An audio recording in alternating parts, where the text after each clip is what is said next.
All right, so today we are talking about the pH of a mixture. We're only looking at strong acids and bases because weak acids and bases have to do an equilibrium constant, and we are not learning about that.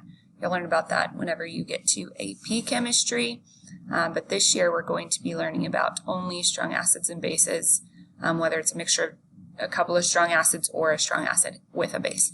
So we need to remember that strong acids and strong bases are going to completely dissociate in water, so they will always completely dissolve and separate into their ions with H plus or whatever the anion is in that acid, or an anion for the base with our hydroxide ion being completely dissociated with those. So we're only going to be tested over strong acids and bases, which is why we're not doing any calculations involving weak ones. Here is what we are going to do as far as solving if it's a mixture of a couple of strong acids. The steps to solve: we're going to find the moles of each of our hydrogen concentration from each acid. We're going to add those numbers of moles together to get a total H or total mole H concentration. We're going to find the concentration of H plus in the mixture using the total volume. So we're going to add those two volumes together, add the moles together, put that over each other to find the molarity. And once we have the molarity, we can calculate the pH by using our equation, the pH equals negative log of the hydrogen ion concentration. So we do need to make sure that if we have a polyprotic acid, so that would mean a diprotic, which has a H2, or a triprotic, which has H3, that we're paying attention to that because the moles will be different in a diprotic versus a monoprotic acid. So we need to make sure that we're paying attention to that whenever we're doing these equations. Let's look at our first example. A solution is prepared by adding 50 milliliters of 0.5 molar HCl to 150 milliliters of 0.1 molar HNO3. Calculate the pH of the resulting solution. We know that both of these are going to be acids. They are on the list of strong acids that I gave you guys, and so we're going to be able to have both of them dissociate completely into their hydrogen ions. Let's go ahead and start to work this one out. We have to find the moles of both of them. We're going to be using the volume. Oops, here we go. We're going to be using the volume and the molarity for each of our acids to find the moles. So let's go ahead and change that 50 milliliters to liters. We're going to change the decimal 3 places to the left. 1, 2, 3. So we have 0.050 liters, and we're going to multiply that by our molarity, which is 0.50 moles of HCl for every 1 liter. We're going to multiply those out to be able to get the number of moles of HCl. So if you plug it into your calculator, you should get 0.025 moles of HCl. Okay, we need to find the other moles using our second volume and our second molarity. We have 150 milliliters, so that's going to be decimal moved 3 places to the right. 0.150 liters, and then we're going to plug in our molarity, which is 0.10 moles per 1 liter. We're going to multiply those together to get 0.015 moles of HNO3. Now, both of these are monoprotic acids, and they're only going to have one hydrogen, so we don't need to change anything about the moles to get the moles of hydrogen. So we're going to figure out, based for every 1 mole of HCl, I have 1 mole of hydrogen ions. So that's the same number, 0.025 moles of H plus, and the same thing goes for this one. For every 1 mole of HNO3, I have 1 mole of H plus. Okay, so it's going to be the same number, 0.015 moles of H plus. So what we're saying is in our container, we have 0.025 moles of H plus from HCl and 0.015 moles of H plus from HNO3. We're going to add those two mole amounts together to get the total mole amount, so we can find the molarity over the total volume. So I'm going to bring it over here to the left. We've got 0.025 moles plus 0.015 moles which gives us a total of 0.04 moles of hydrogen ions. Okay, so now we can plug that into our molarity equation. Remember that molarity is equal to moles over liters. You should know that by now. So we're going to put moles, 0.04 moles, over my total volume. We started with 50 milliliters and 150 milliliters. We combine those two, we get 200 milliliters. But really, we're going to use liters because we have to do that for molarity. So it'll be 0.200 liters in our calculation. And that's going to give us a molarity of 0.20 molar H plus, which is our concentration for H. Now, we are asked for the pH of this solution. That's what we're trying to find. When we do pH, we do negative log of the hydrogen ion concentration.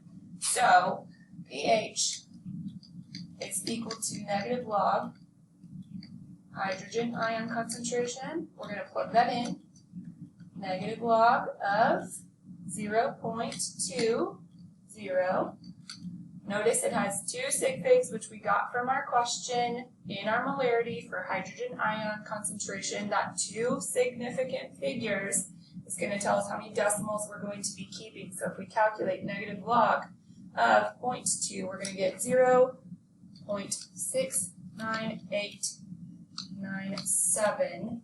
So if we have two sig figs in our log, we have to keep two decimals. That third one will determine if we will round, which we will. So it's going to be 0.70 as the pH.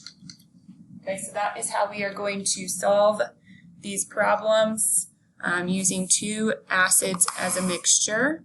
And we are going to do that by adding them together and then finding the molarity and using the log function. Okay, so let's look at our next one. Example 2 says a solution is prepared by adding 55 milliliters of 0.1 molar H2SO4 to 35 milliliters of a 0.05 molar HCl.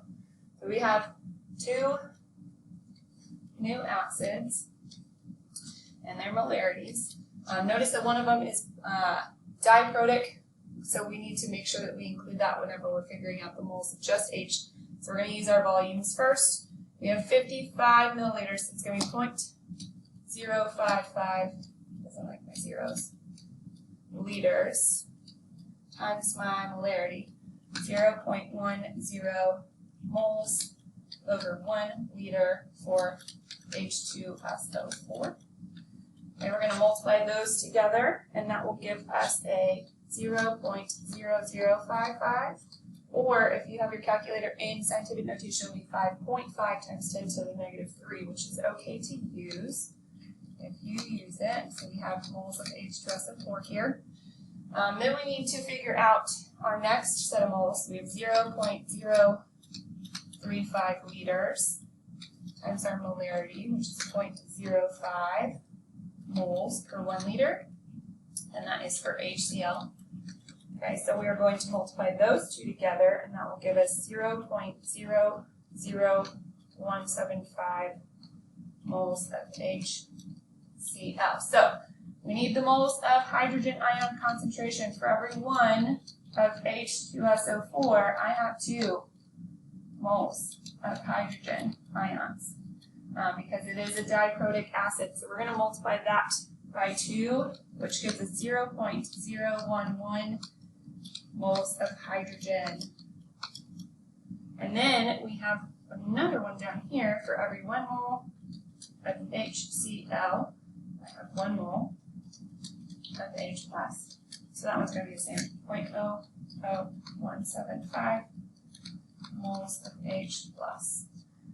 Okay, so we're going to add those two together to get our total moles. We have 0, let me change colors because it kind of got confusing on the last slide, 0.011 plus 0.00175. We're going to add those two together to get our total moles of hydrogen ions, 0.01275 moles of H plus. Okay, so now we're going to find the molarity. We're going to put moles, which is 0.01275, over our total volume. So 0.055 plus 0.035 gives us 0.090 liters. If we work that out, we're going to get a molarity of 0.141667. We can only keep 2 sig figs based on what we have in our question. So we have 0.14 molar of H plus. That's our hydrogen ion concentration. We need to find the pH. I'm going to change colors again. pH is equal to negative log of our hydrogen concentration. So we're going to plug it in. Negative log of 0.14 gives us 0.85387. We know we have 2 sig figs in our log, so we're going to keep 2 decimals in our pH. So that one will determine, the third one will determine if we round, which we won't. So it's a 0.85 for the pH of this solution. That makes sense because we're adding 2 very strong acids together. It's going to be a low pH if we're adding 2 strong acids because it's going to be extremely acidic if both of them are strong. So having a low pH is not a red flag for us because we're adding 2 of those strong acids together. So that makes sense as to why our pH is so tiny.